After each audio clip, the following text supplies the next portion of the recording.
Hello and welcome to the Gaming Perspective Podcast, Season 2, Episode 2. Welcome to another episode.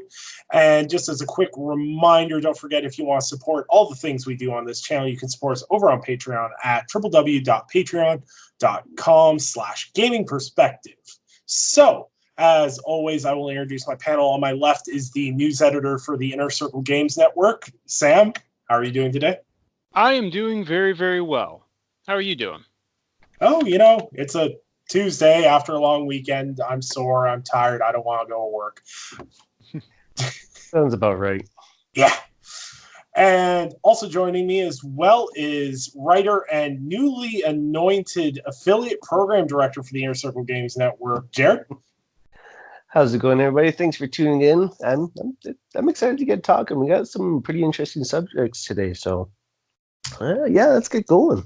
We really do. And of course, if you don't know who I am, I'm Nicholas Downey. I work for the Inner Circle Games Network as well, and I float around.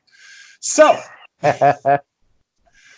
as always, the same question we ask every week on the show, and what every podcast ever has ever asked: what have you been playing this week? We will start with Sam.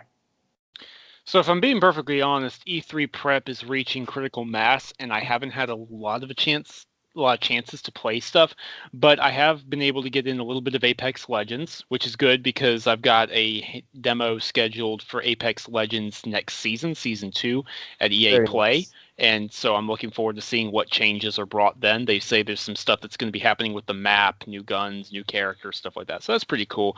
Beyond that, I've actually been playing Halo Wars 2. Because I have it on my PC and I can easily just, go to it and play it for a while. And a couple of my friends and my brothers recently got back into the multiplayer there. So I've been having some fun there. Very cool. Halo Wars 2 is always a good game to fall back into. Yeah, And it is. I wish I had time to play Apex Legends with my friends right now. That's going to be the first thing. Once I clear up my review backlog, I will be hopping right back into that. Jared, what have you been playing? Well, it hasn't really differed since last time we talked. Basically, I finished up A Plague Tale: Innocence, and I've been on and off playing Rage 2, which I finished the story on that, and I've just been doing side missions and whatnot with that one. But, man, I can't talk enough good things about A Plague Tale: Innocence. It's absolutely ridiculously good, and I won't go to length, but just damn, I'm so happy that game came out. It's just one of those nice surprise indie hits that it's good quality. Yeah, for sure. I've been playing basically A Plague's Tale. I took a little bit of a holiday on Friday, Saturday, and part of Sunday to kind of unplug. Went to cottage, unwound, did some stuff with my kids. But to kind of break it up and kind of relax, I dove right back into Stardew Valley. I started it, got a couple days into it, in-game time, not in play time. And I was kind of like, it didn't really grab me. And then over the weekend, I was playing it, and my oldest daughter got interested. So we kind of just been sitting on the couch and playing it together, and it's really fun and really addictive. It really fills that Harvest Moon void in my heart, so to speak. I really love those games. I really like video games that are just relaxing, especially with how stressful A Plague Tale is and how intense that game can be at times. It's a very nice alternative, and it's just great about video games. It's a wide variety of experiences you can all experience on the same platform or device, so to speak. Mm-hmm. It's all these different kinds of games that exist, whether it's A Plague's Tale for your single-player story cinematic experience, or Apex Legends for your multiplayer rush, or your Stardew Valley for your nice, not stressful at all playing. Though I did find out there's dungeon crawling in that game, which I did not realize. I'm having a blast with that. So, yeah, pretty exciting stuff. Try not to get too serious into anything before E3 right now. It's like... Yeah. I'm not at the same prep level as Sam is, where I'm booking appointments or anything else, but E3 is a very, very stressful time if you work in media or you write or you do video coverage. And my mountain of lists, like I have a sticky note in the top right corner of stuff I've got to get done this weekend. Holy cow, there's a lot of stuff.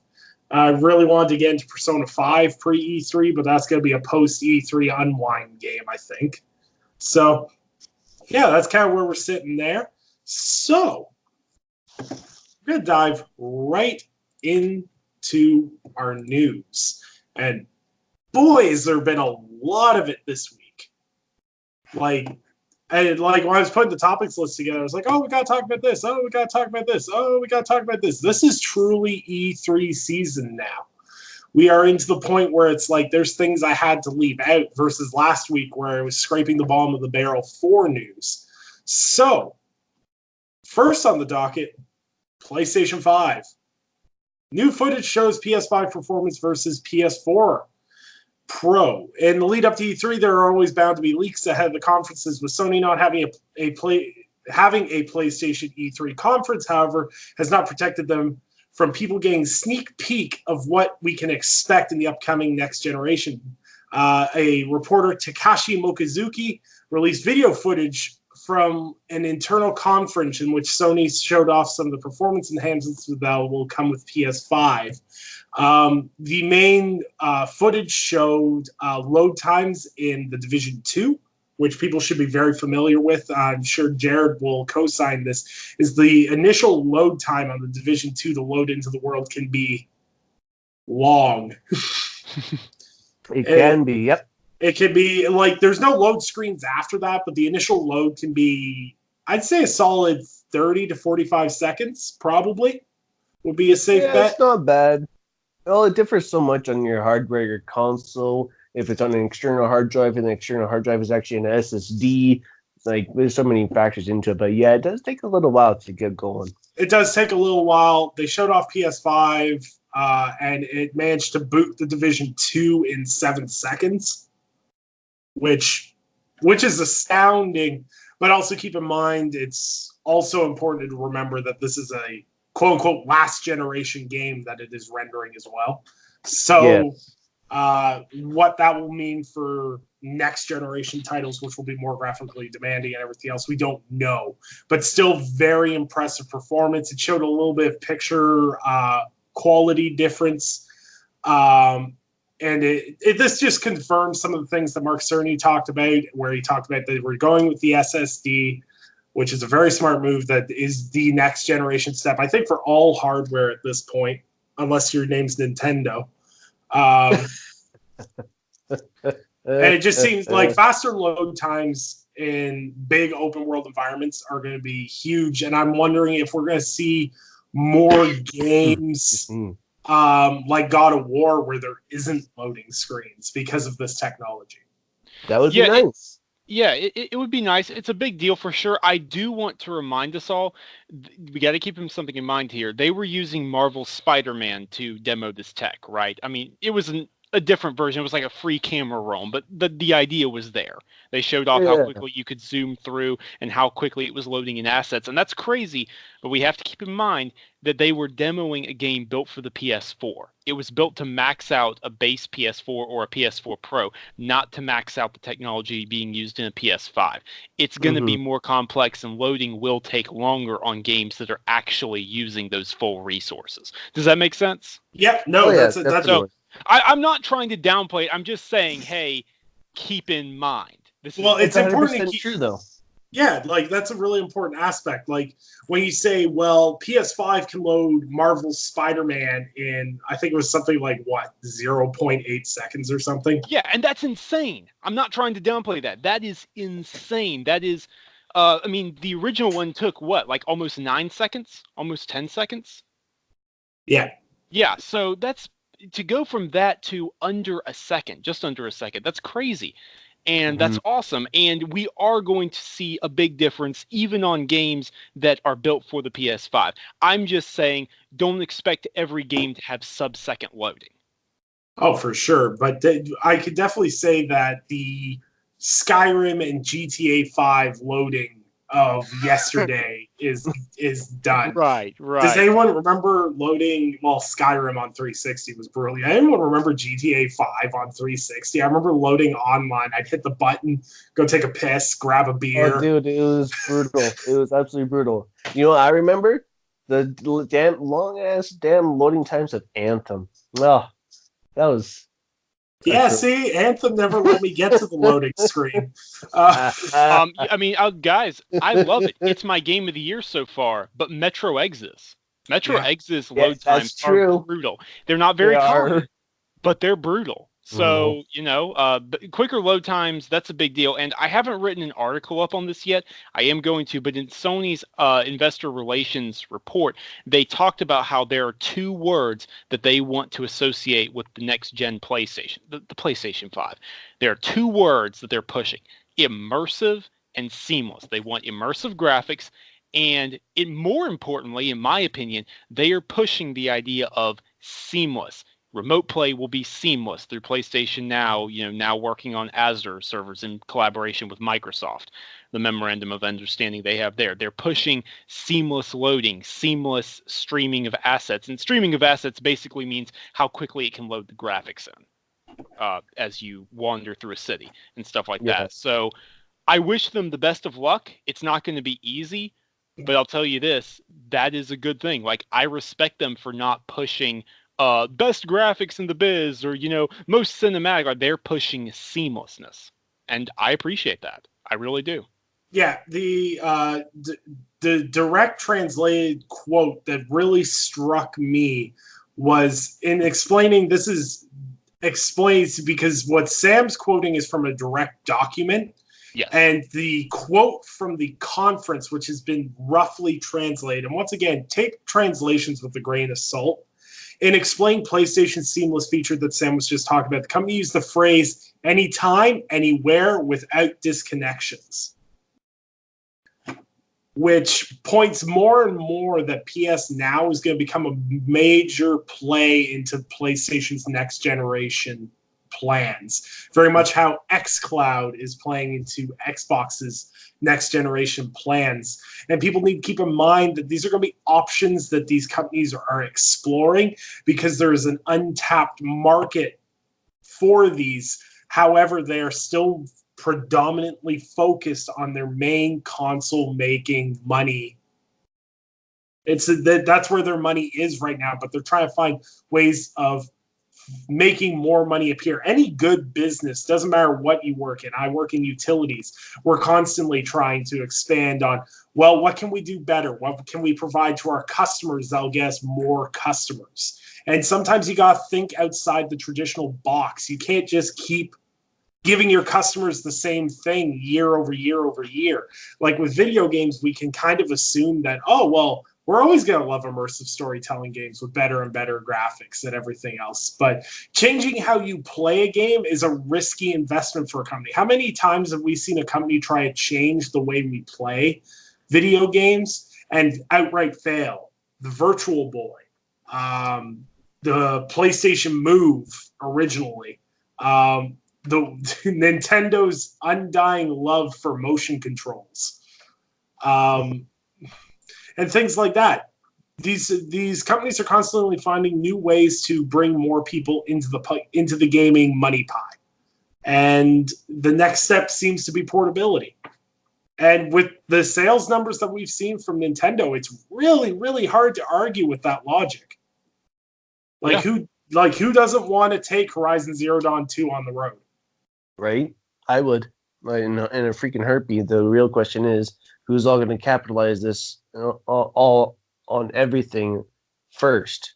Who's going to be on the top taking control at this point? Honestly, just because of recent rumors and, with Sony being part of the Azure cloud network now using their servers and rumored to be Nintendo soon as well, you kind of have to think, well, these guys probably wouldn't be able to do it as well or probably as efficiently if it wasn't for Microsoft and their technology in the first place. And one of the big hopes I have for PlayStation Now, especially, is I hope PC integration gets better. It is on PC right now, but it's not fantastic. And I hope that's something they expand on, because I would love to be able to play my PlayStation games on the go on a laptop. I'm not a huge mobile gaming consumer, but the big thing I'm interested in is these cloud-based services being used on, say, a laptop while you're traveling.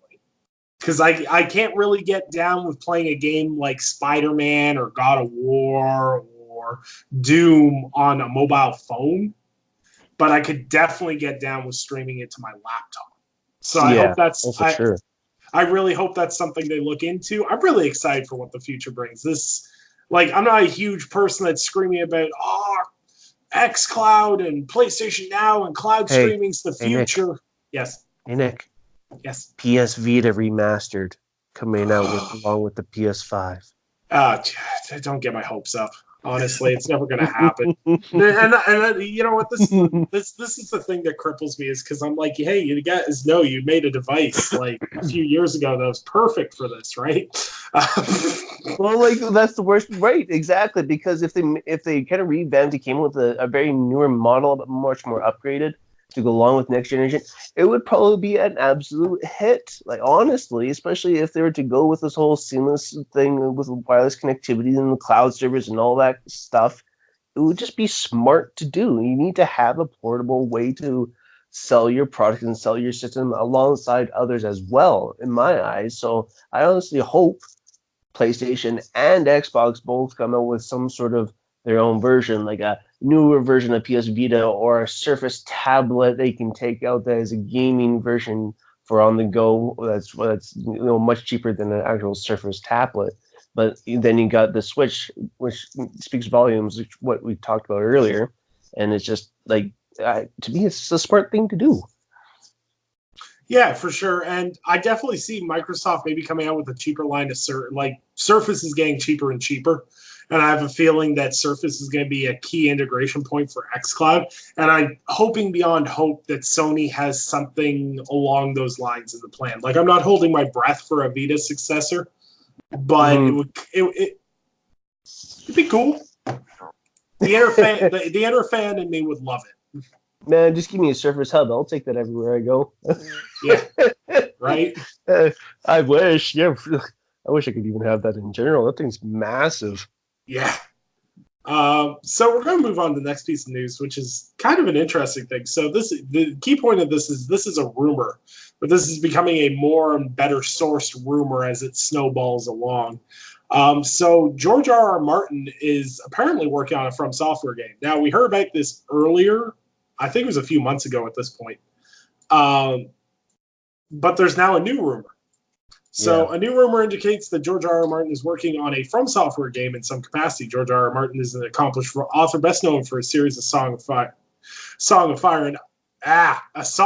Ice and Fire, which was adapted into the HBO show Game of Thrones. An update on his Not a Blog blog. Wow, that's a mouthful.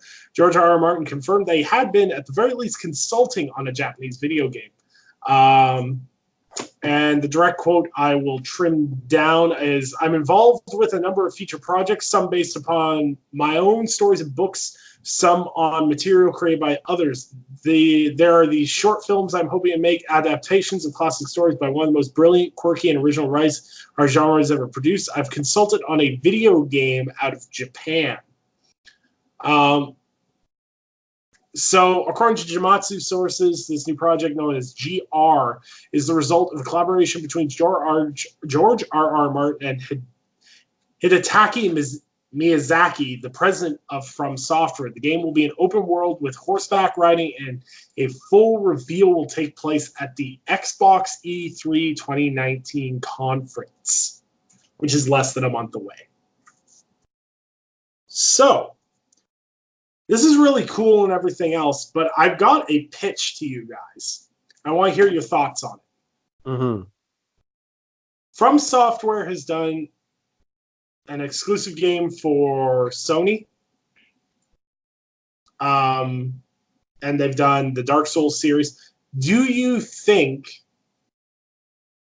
that possibly that this could be a I use this term very loosely, a Microsoft exclusive project, or do you think this is a multi-plat project?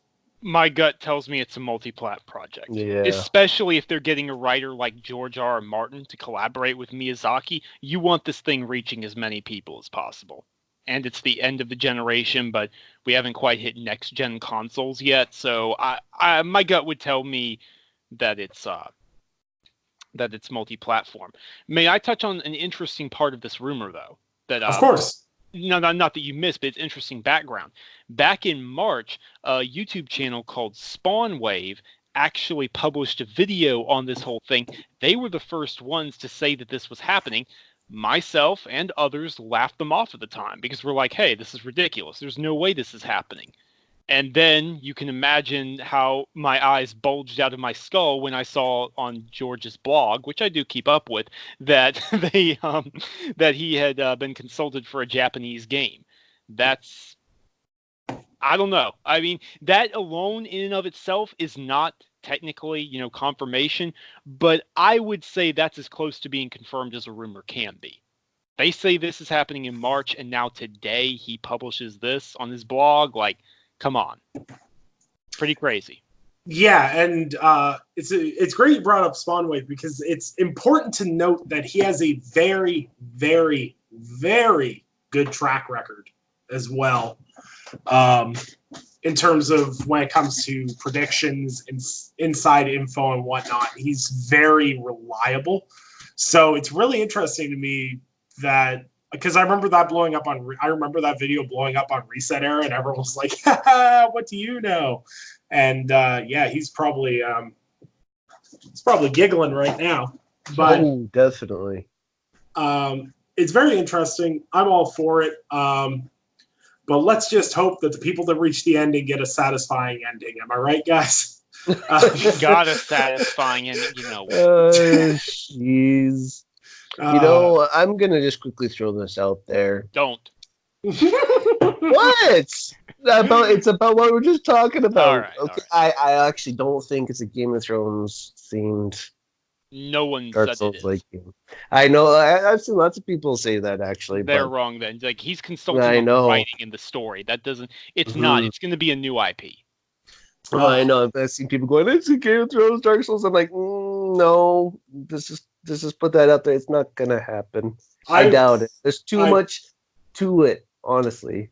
I promise you guys that when this game comes out, I will take a video of me running out of my GameStop with the collector's edition going, banana, banana. If you do that, I promise I will too. Beautiful. We'll make it a wager then. We'll all do it and make an acapella of it. Oh my god. Get this overlap. Do a video that overlaps and has us pop in one at a time. It starts off with you, Nick, then I come in, then Jared. There's already an app out for that. Don't you know? It's called acapella. We got literally.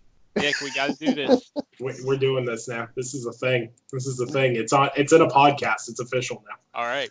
All right. So there we go. That probably won't be the cringiest thing I've ever uploaded. Actually, it won't be. I used to upload Minecraft videos when I was younger. So we're going to move right along to a topic I didn't think I'd ever want to talk about. Call of Duty Black Ops 5 is coming in 2020. Shoot me now. That's how is that? We get one every year. Okay, come on, people. So it's important to note this. Like, announcing a Call of Duty for like a year from now seems kind of ludicrous. But no one was expecting this, especially before E3. But it seems that Activision has informed the other studios in the Call of Duty development that Treyarch will take the 2020 slot from Sledgehammer and Raven Studios. The studio will be bringing Call of Duty Black Ops 5 in 2020. Story comes from Kotaku. What's more is that we already know the time frame in which Black Ops will be set in. It will be the Cold War. Also, new Modern Warfare is rumored to be this year's Call of Duty. So I'm sure you're wondering what's going to happen with Raven Studio and Sledgehammer. It appears they will provide support to Treyarch for the upcoming Black Ops 5 game. So for work they've already done, it will be transferred to the story mode for the game. Apparently, two studios just couldn't work together to get the job done. Let us know your thoughts on the announcement. So, For people that don't know, I believe, and Sam will correct me if I'm wrong, I believe the lead director, who was one of the founders of Sledgehammer Games, left a few months prior. And Yes, and there has been some minor studio upheaval in Sledgehammer. And now we're seeing Treyarch have to take over the development. And this coming on the back of what seems to be a dog pile of issues for Activision. They can't seem to get a break besides having to let Bungie go to the disaster that is Blizzard Entertainment right now. Ugh. To this happening with their breadwinner. And this is the important thing. Note, this is their big money game. And even Activision has been pretty clear is that Black Ops 4 smashed sales expectations, but they didn't retain the players they wanted to. And it's kind of been the problem with the past couple of Call of Duty games has been player retention, not necessarily outright sales. They can't seem to retain a player base like they used to. Who knows? Maybe Infinity Ward will fix that with a Modern Warfare game. I know if they release a Modern Warfare 4 and there's a Modern Warfare 2 remaster bundled in as the deluxe edition, I'll be there day one, no problem. But what do you guys think? Is this the start of something for Call of Duty, or is this just a hiccup that they're going to roll over and everything will be okay? Jared, you want to provide some thoughts first? Well, I don't really got a whole lot to say, but honestly, it's probably just going to end up being a hiccup. They might end up being after, let's say, the next one, Call of Duty Black Ops 5. They might do every 2 years. If they're going to end up whittling it down to basically one or two studios doing it all the time now. So it might take a little bit of a breather if that happens in between each title, but I kind of doubt it at the same time. Here's the thing, guys. Here's the thing, okay? Activision has lost Bungie, so they no longer have Destiny. There were a lot of ups and downs with Destiny, but we can't deny that Destiny sold like mad. And it was a huge IP, okay? We can't deny that. It still is, but it's now under Bungie, not under Activision, all right? Mm-hmm. Activision Blizzard is doing well. You know, they've got their service games like Overwatch and Diablo out there, StarCraft. You know, the tails on that stuff is dying down. We can't deny. The tail end it's dying down, but they've had good years. What does Activision have? It's a rhetorical question. I don't want dead air. It's a rhetorical question. They have Call of Duty. They rely on that yearly Call of Duty to maintain their status, their position as a giant publisher. Now, if they don't have that Call of Duty game, there's a problem. Treyarch now is now on a 2-year cycle. Not a full 2-year cycle, granted, because, you know, they've got some of the work Sledgehammer and Raven did to help them out here. But nonetheless, the point is they're essentially on a 2-year cycle. Now, what does that do? Like dominoes, it means that Infinity Ward's going to be on a 2-year cycle. Is Sledgehammer ever going to get the opportunity to be on their 3-year cycle again? Maybe. Maybe not. I don't know. But the problem is this is not sustainable. They can't keep this up for long. They're slapping a Band-Aid on a grieving wound. Okay, and this is a big problem. They've got to figure something out. They need a new studio or 3. They need new IPs. They need something because they have relied on the well-oiled machine that functions perfectly without breaking down that is known as Call of Duty. If that machine breaks down, they're in trouble. And I feel bad for all the employees who are no doubt crunching at Treyarch already. Yeah, but we might end up seeing the inevitable downfall of Activision, honestly, in the long run, if they don't get their crap together. Well, the thing is with Activision is they've always been a company, and people forget, and like the history of Activision is Activision originally was formed to give developers voices. I've talked about this before on the podcast, and like Activision originally was a development company that would publish games where the developer's name would actually be included in the title of the game. Back in the point-and-click adventure days and things like that, they were all about giving developers voices and being like they were so pro-dev back in the day. that's why so many people wanted to work for Activision. And Activision has kind of gotten away from that and kind of has kind of fallen into this thing of, if it isn't broke, don't fix it.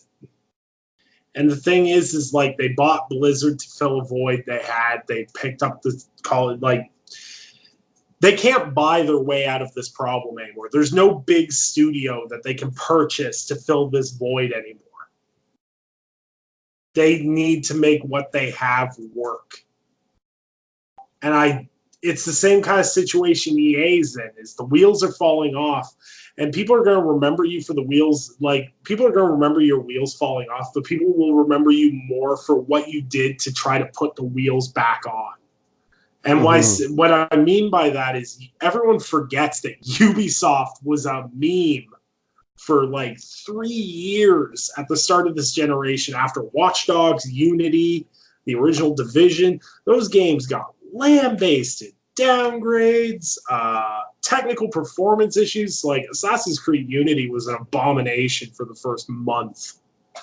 Like, these games bombed, but not only did Ubisoft take those games and make sequels of all those titles, they made those sequels more successful and turned those IPs around. Watch Dogs 2 was successful. The Division 2 has been a hit for them this year. The Assassin's Creed series continues to grow year after year, and they seem to understand that, oh, we had a really good one. We need to take a break for a year now. Because we have all these other IPs that we've developed and nurtured. And we've seen them bring back Ghost Recon. They're going to bring back Splinter Cell if it's the last thing I do. But the thing is like, they've turned around and dug in and took what they had and made it great. Activision needs to do that now. It's their turn. They need to turn this around. They need to make a great Call of Duty. Blizzard needs to release something that's worth talking about. Yeah. Whether it's the next Diablo, whether it's whatever it is, they need to stop trying to sell remasters and everything else and focus on putting out great games again. And that's just where it sits right now.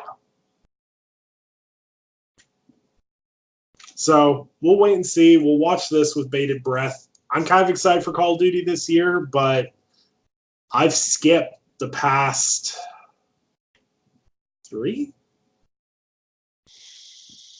Yeah, you're not missing out on much. I bought World War II for $5. I played the multiplayer for about 10 hours. Got a 4.0 KD, realized I still had it, and turned the game off. But we'll see. We'll monitor the situation as we go and hope for the best, because there's a lot of good folks that worked at Activision. I really don't want to see them closed down. So we're going to move right along here to an interesting but not surprising announcement. So earlier this week, we got an introduction to Minecraft Earth, Microsoft's answer to Pokemon Go. Microsoft has been hard at work on an augmented reality game along the lines of Niantic's Pokemon Go.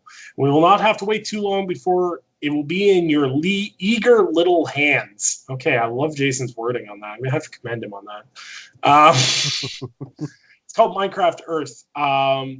So what better IP in the Microsoft portfolio to put up against Pokemon than Minecraft, one of the most popular video games in history? Minecraft Earth works with open street maps to determine your location. You'll be able to find items called tappables in the area around you. And yes, you will want to collect as many of these things as you can find. They give you resources which you can use to craft things. Locations in the real world correspond to terrains in Minecraft Earth. Admiring a view of your local river out here in the real world? Try fishing with Minecraft Earth and see what you catch. On Nature Walk, this is a great time to pull out your phone and chop down some trees in the game. The maps also feature areas where you can have an adventure. You may think that is your favorite burger joint, but point your phone at it and you might find a risky quest before you. If you manage to complete the quest, you'll be rewarded with treasures. Other players in the area can help you on the adventure by battling mobs at your side or helping collect resources. So, it's also important to note that this will launch later this year in 5 cities with a worldwide rollout afterwards. If you're interested in signing up for the beta, you can do so. The link will be in the description of this video as well as a link to the article. Just by signing up, you'll get free Earth skin that you can use in the Bedrock version of Minecraft. So, it's cool. I'm not a huge fan into it, but there's no doubt this is going to make a metric butt ton of money. They play their cards right. This is huge. This is huge. No, like I took my kids down to the park a few days ago. We were down there, and there's like all these people walking around, and like it's a park, so like people walk around all the time. But like there's people with like 2, 3, 4 cell phones in their hands. I'm like, what the hell is going on here? Like there's like guys with like trench coats full of cell phones and things. I'm like, what is going on here? It was a Pokemon Go event. And I'm just like, what the hell is this? It was like the strangest thing I've ever seen. So if Pokemon Go can command that, Minecraft is, I'm not going to say it's a bigger IP, but it's got about as much mainstream appeal as Pokemon does at this point. It's one of the best-selling video games of all time. So it makes sense. I think the augmented reality thing's really, really cool. I don't think I'm going to spend any time on it. Either of you guys going to download this? Probably not, but I never say never when it comes to this kind of thing. Like, I might. It's entirely possible. It's entirely possible I will. And I definitely recognize how huge of an opportunity this is. So, yeah. Fun. Yeah. I'll give it a shot. I'm always usually out and about, so. And I like to play Pokemon Go. I had fun playing that game. So, no reason I won't give this one a shot. Yeah, for sure. And like it'll be free to play, of course, so anyone can give it a shot and whatnot. So it might be really cool, it might not be. It's really hard to tell just based off a trailer. But we'll see how it goes, and we will take it from there. So an exciting piece of news that I know Sam's super excited for is the DLC. I'm sorry, I will not use the term DLC. The expansion pass roadmap, because there's an important barrier between DLC and expansion, and there's also a very thin line between what's a microtransaction and what's not, according to certain people. So today, 4A Games released some information on the roadmap for DLC coming in the Metro Exodus expansion pass. Do note that if you haven't finished the main game, there are some spoilers in the details for the expansion pass, so you are warned. In summer 2019, the first DLC will be released, titled The Two Colonels, places players in the shoes of Colonel. Well, okay, before you keep on going like that, I'll give people a chance to pause. Like, if you don't want to know some details about an in-game location in Metro Exodus, you should skip this part. Yeah, skip a minute. Yeah. I figured when I said there would be some spoilers and details, I kept going. I kind of hoped people would pause. But if you haven't finished Metro Exodus, do it. Have you finished Metro Exodus? Not yet. Okay. I don't care. Go for it. Don't bother me none. Sam, how about this? There are two. Correct me if I'm wrong, without going into details for this, to save the audience, in case they're not too quick on the pause button. There are 2 DLC expansions that are story-based expansions for this. Yep. And they'll be available on Xbox One, PC, and PlayStation 4, all if you have the expansion pass. And I'm not reading any...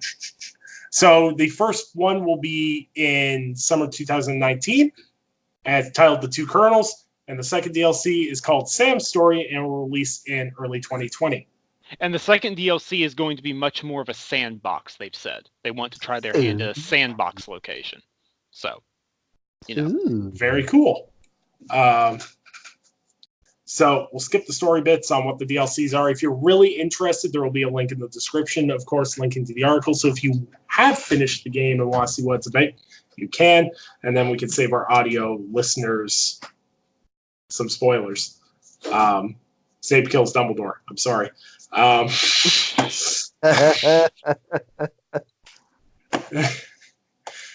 was terrible. It's actually worse because my friend back in high school, just after those books came out, he got in a lot of trouble with some friends about spoiling that specific Harry Potter ending. Wow. And so what he ended up doing is he had a Honda Civic with a spoiler on the back. So he put alert across the top of the bumper, and then at the bottom of his bumper it says Snape kills Dumbledore. That was on the back of his Honda Civic. It trended on Reddit at one point, and it was terrible. He's terrible. He was a terrible person. Jeez. He listens to this podcast too, so he knows I'm talking about him. We appreciate the support. You're terrible. Keep it up. So, and more of a note, PlayStation released a ton of financial information and everything else in terms of what their goals are for 2018. But there's a personal one that I want to touch on to taper off our news for this episode, is that God of War hit 10 million copies sold. Pretty darn good. Pretty darn good for a game that people told me wouldn't be the game of the generation. It's pretty... I'm trying to think of how to put this. There's basically no universe in which a game that has sold 10 million copies has underperformed. It's like if you hit double-digit million sales and you aren't doing incredibly well, something is wrong. Something is horribly wrong. And fortunately, they are doing incredibly well. I'm so happy for Sony Santa Monica and the success they found with this game. I really am. I want to ask you guys this. Have either of you watched Raising Kratos? Yes. I haven't yet. Yes, my mom and I actually watched it a couple of days ago over coffee.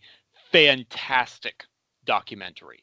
Ugh. Absolutely fantastic. Very, I mean, obviously they're not going to interview people who left the studio or stuff like that. I mean, come on, nothing's ever like fully transparent in that way. But this is about as transparent as a marketed documentary, I'll call it, can get. It was extremely good. They talk about how harrowing things were. They talk about how brutal some of this stuff was. They juxtapose the faces they had to put on for the public while, oh my God, everything is crashing and burning on the inside, but also the joys and the successes and, you know, the tears being shed at, oh my God, this is it. Like, it's one of the games of the generation. And yes, you should go watch Raising Kratos. Agreed. The reason I bring this up is because if you're one of these people that on social media that sits there and berates developers at every corner, but you have certain developers you put up on a pedestal, you need to watch this. Because this isn't a story of one game's development. This is the story of many games' developments. And I don't think people quite understand the hellscape that developing a video game can be. And I think this documentary shows both the goods and the bads of games development. The stress, the anguish, the frustrations, as well as the celebration and everything else. I think we see a lot of the celebration and everything else, but we don't necessarily get to see the downsides and the dark sides of it. And especially when it comes to Sony Santa Monica, a lot of people don't have the knowledge to realize how much trouble that studio was in prior to God of War. The scrapped IP, the hundreds of millions of dollars lost, the leadership role changes, losing people.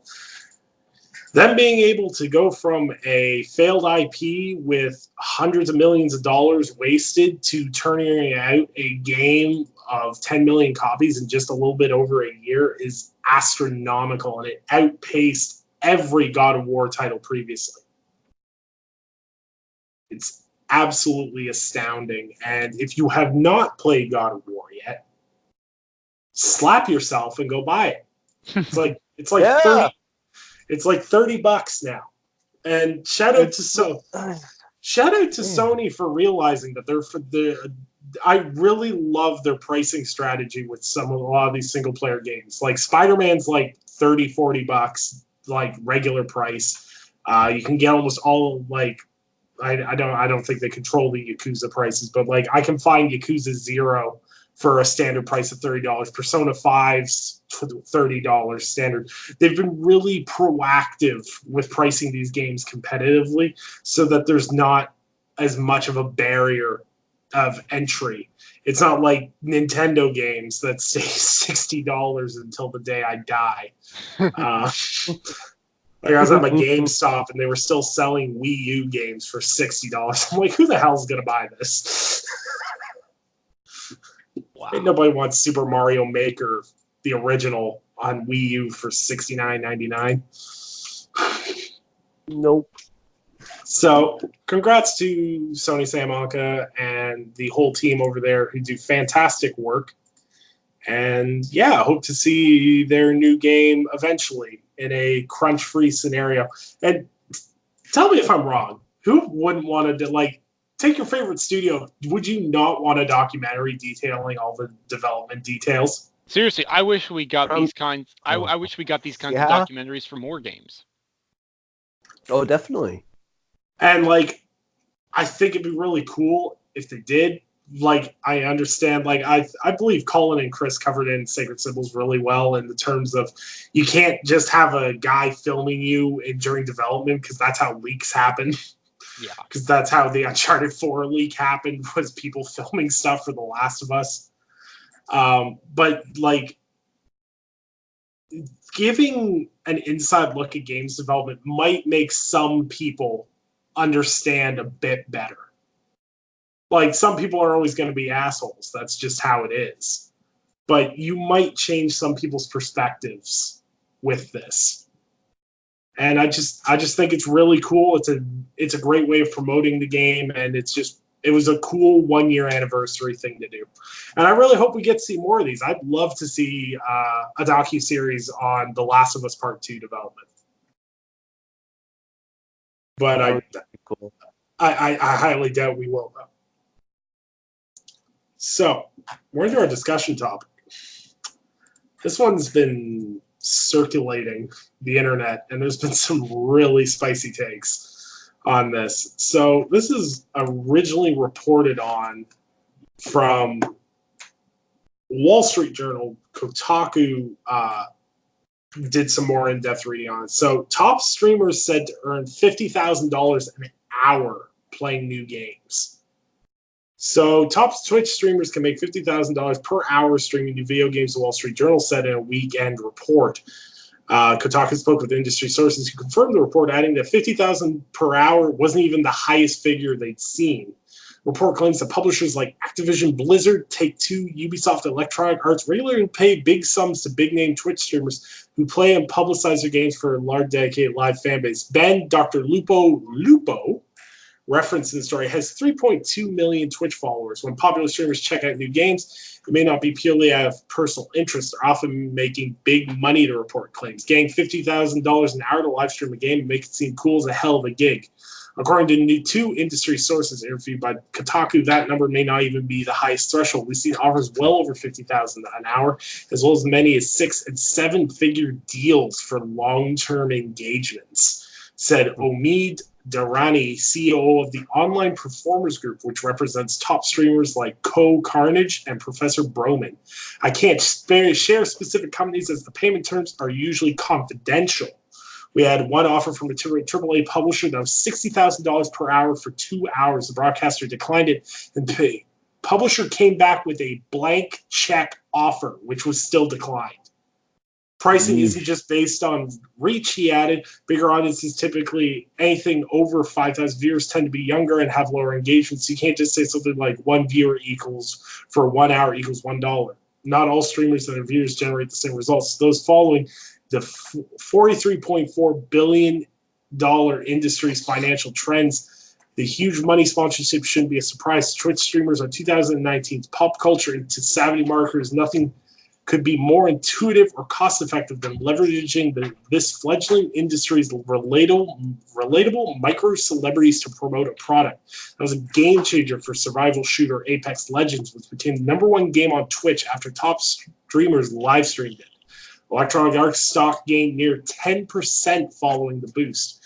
Your game being on top on Twitch is worth a lot now, said CEO of marketing firm GameSite. The money Electronic Arts invested in Twitch influencers said they could have spent on ads on Twitch or IGN and would not have made as big of an impact.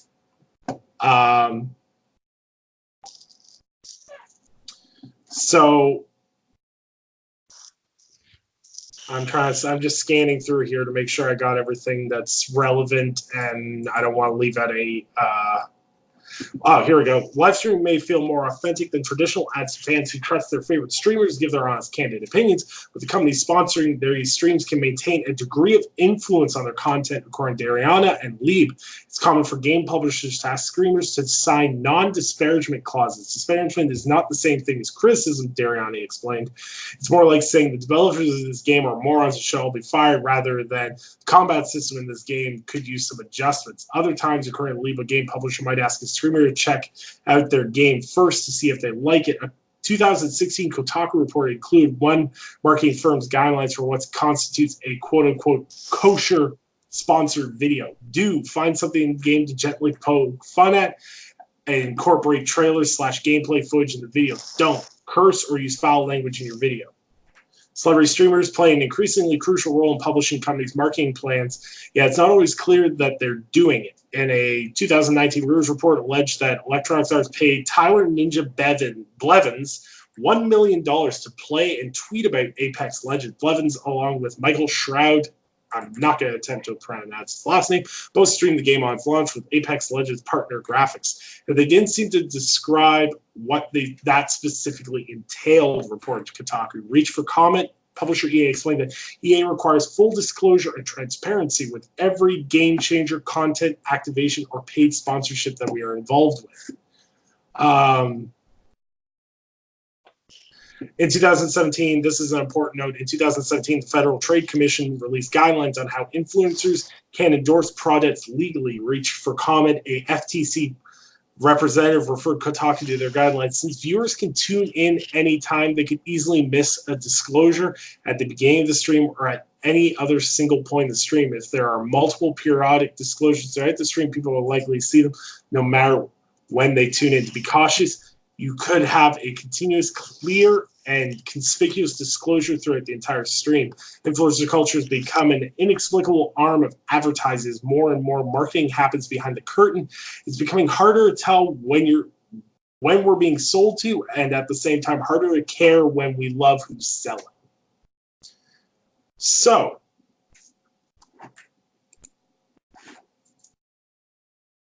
basically, from my original understanding, is that you could not be paid to play a game without saying that you were being paid to play it. But it appears that there is workarounds on this. I want your guys' brief thoughts on just the situation in general, just paying streamers $50,000 an hour. And then we're going to get into what that means in terms of an industry.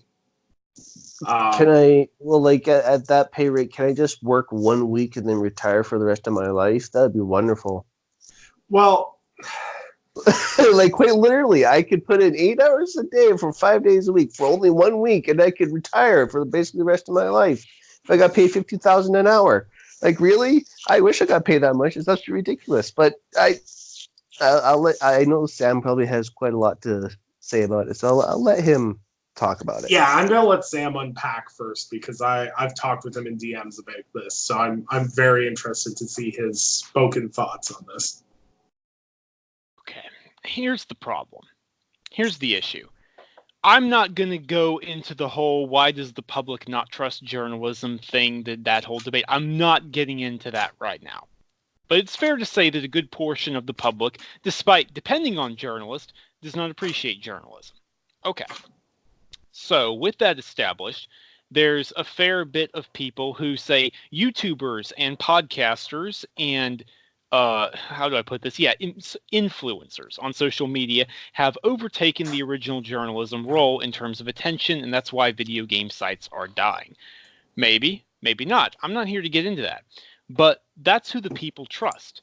And yet, the journalists are the ones who are actually trying to present information in as unbiased a format as is theoretically possible. All human beings are biased, so to some extent it's always going to be biased. But they're doing that. They're reviewing games. They are crunching to try and make deadlines. They're providing thoughts, opinions, and articles. Meanwhile, influencers are being paid to pretend they like a game. And yet, The latter is the one that the public chooses to trust. Why is that? That doesn't make any sense. It's not realistic.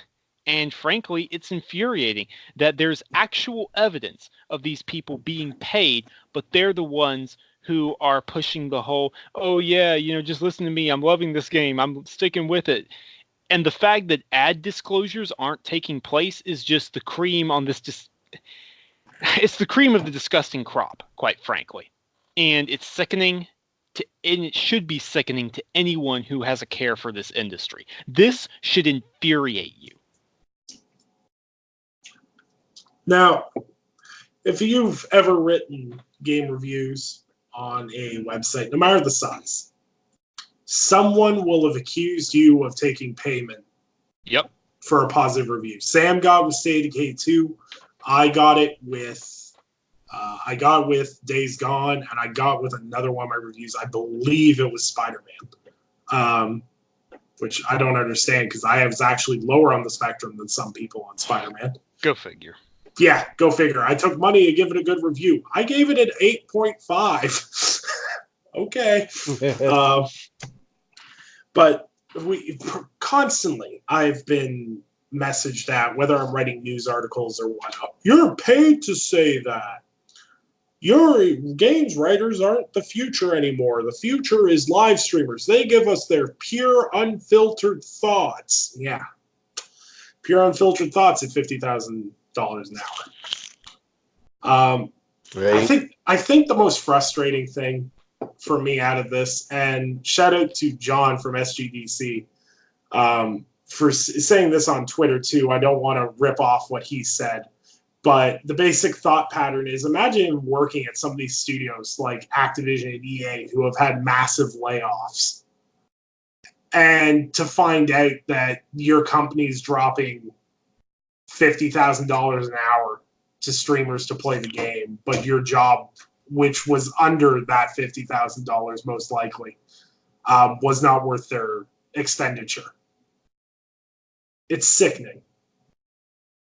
It's disgusting, and it sets a very terrifying precedent in the industry because it almost feels like, and this may come off cuff, but this is me speaking directly how I feel. It's almost like publishers are slowly realizing that they can skip criticism if they just go straight to paying streamers to play their things. They can skip the harsh criticisms that can be leveled at them.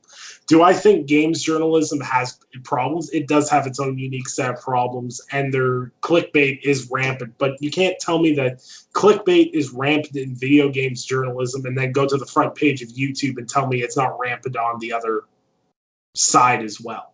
And at least with clickbait, it's merely, I say merely, an obnoxious headline designed to get you to click it, not them being paid to lie to you. Yep. Yeah, and that's my biggest problem with this is, like, the thing is they're saying, oh, we don't restrict what they say and blah, blah, blah, blah. I don't believe that for a second. I honestly don't believe, like, if you don't think that if someone's paying you $50,000 an hour, that's going to affect how you critique something, you're not human.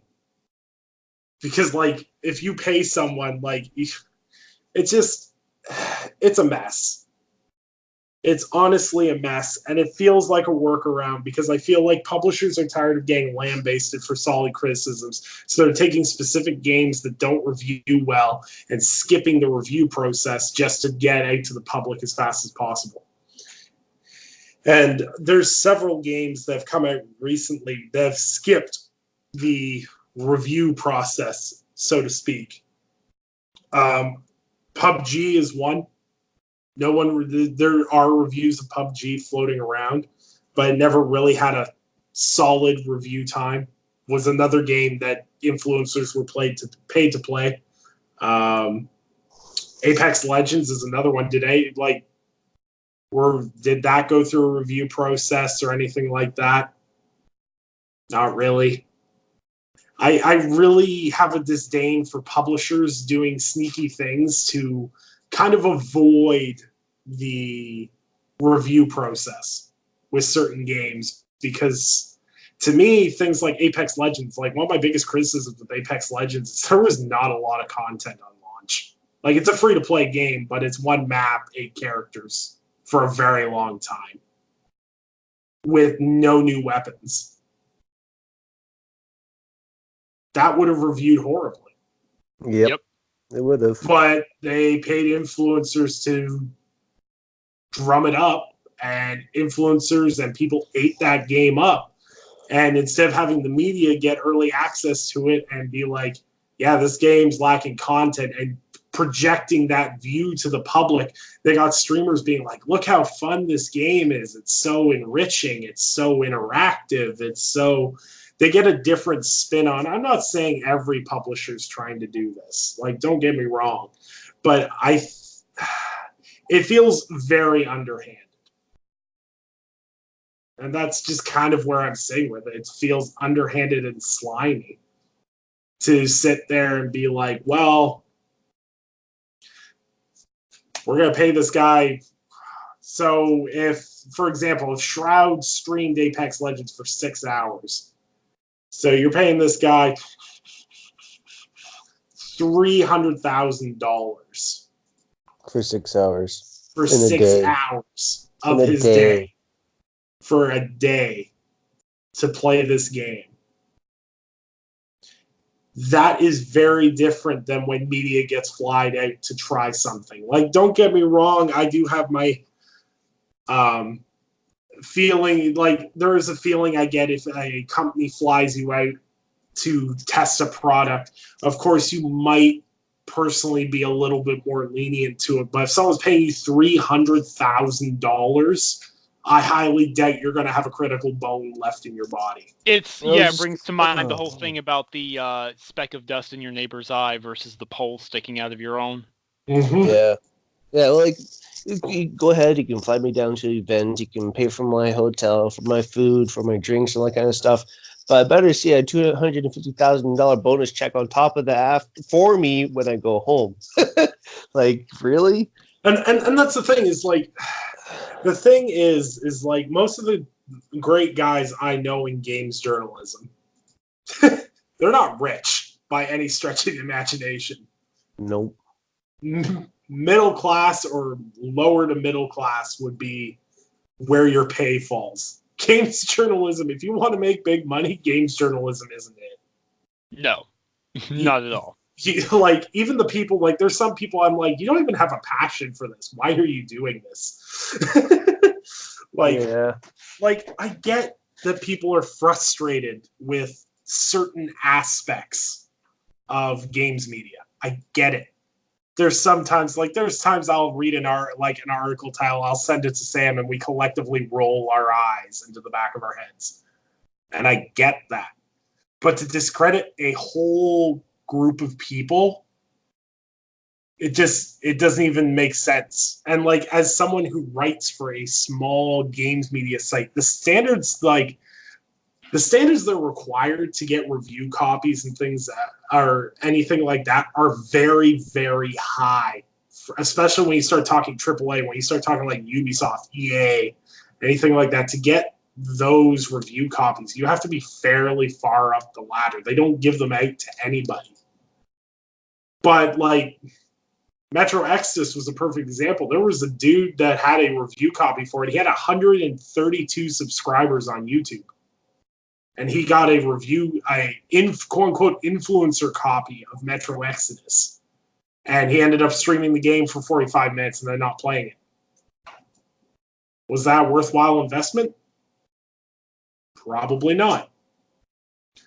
I think there's a balance that needs to be found between streamers, YouTubers, games journalists. What I'll kind of wrap up with is, people are always talking about bias in media and bias in this and bias in that. Bias is in everything you do. You can't tell me that, like, if you look at the news that you are given through a news channel, and you can't tell me that there's specific channels that cater to specific viewpoints or specific sites that can cater to specific viewpoints, you're daft. And if you think that games journalism can somehow be held to a higher standard than our real world media, you're very daft. If you want to have a good experience, you want a good review, or if you want to use an influencer, you want to use a journalist, find someone that has similar tastes to you. Read a couple of reviews from a person, whether it's a YouTuber or a streamer or a journalist, and you go, oh, wow, that's really how I felt about this game too. And you get a couple of those, and then you go, okay, so I'm really in tune with how this guy thinks. So I'm going to read his reviews, because if he likes the game, I'll probably like the game. That's how I've always picked how to pick up games or handle cycling through media. I used to buy games on Ryan McCafferty's word all the time, because me and him had very similar tastes in games back in like the 360 era.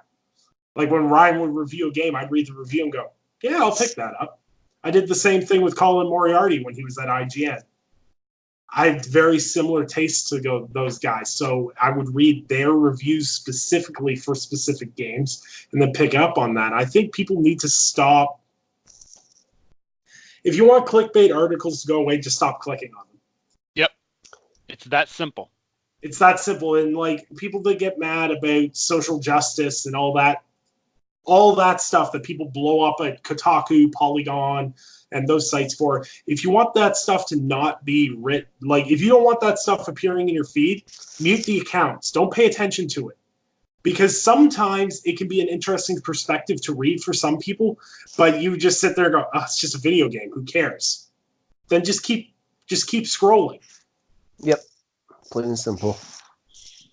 Like sometimes things like that can be super insightful. Like during that Sekiro, should there be an easy mode? Should it be more accessible phase? There was a lot of good pieces tossed around on both sides of that argument.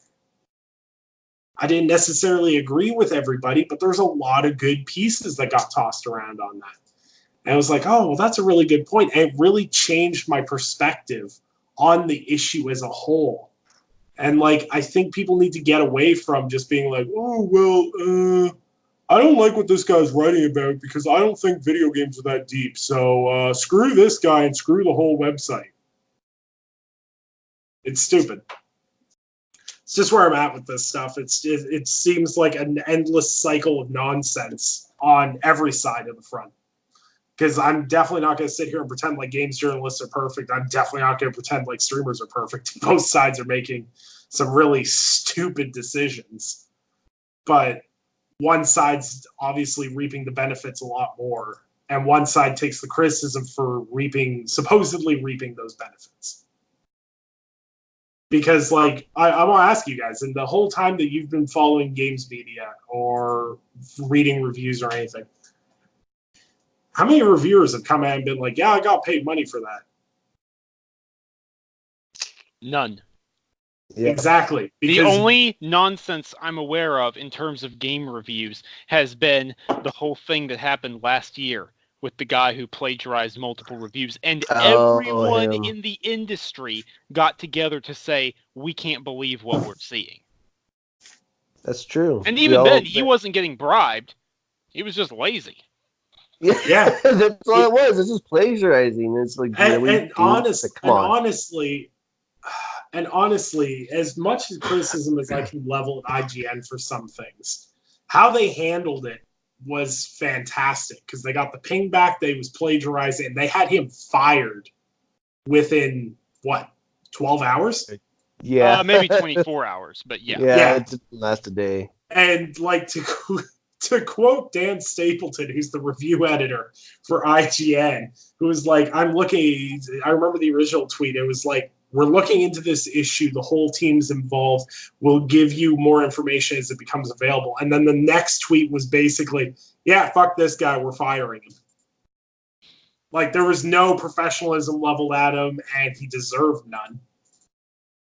And he was dealt with accordingly. And that's the thing is, like, the amount of times that streamers and YouTubers get tied up in nonsense versus how many times games media actually gets tied up in nonsense, it's a little bit of a weighted factor. Yep.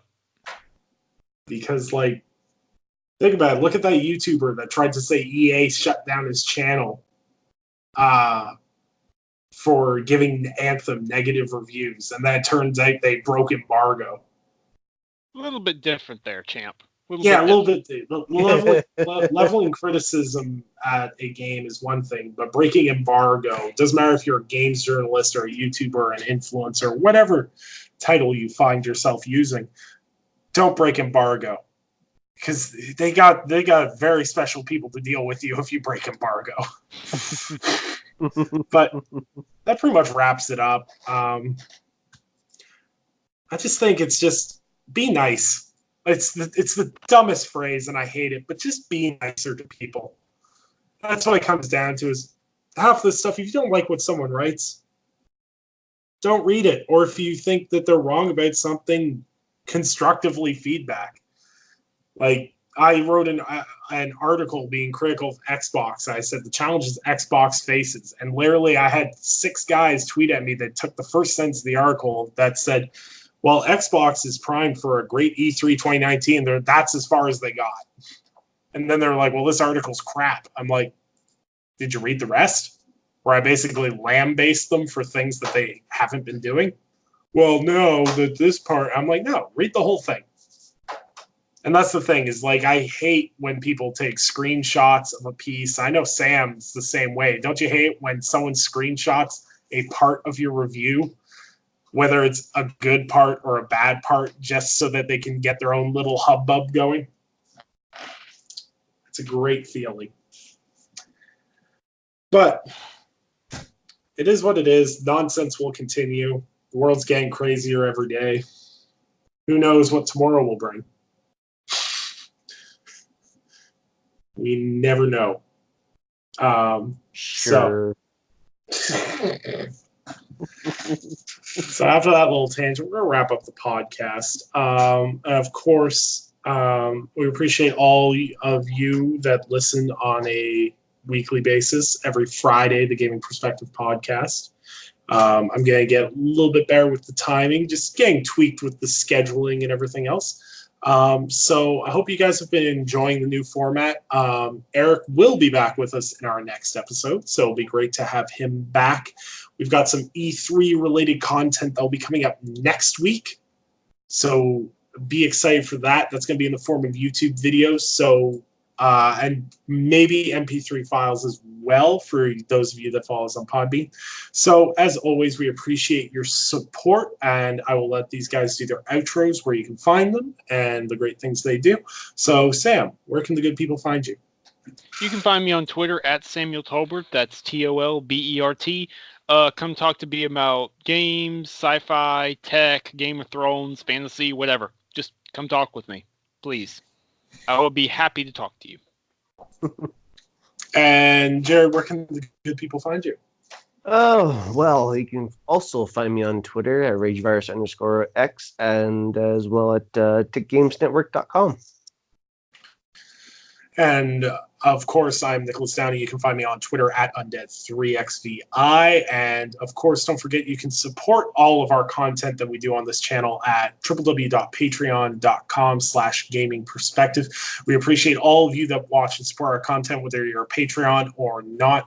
We appreciate your love and support, and we look forward to getting, as we get closer and closer to E3 2019. It's going to be some big bombs coming. So let's stay excited and be well, and we hope to see you on Season 2, Episode 3 next Friday, and we hope you have a blessed week.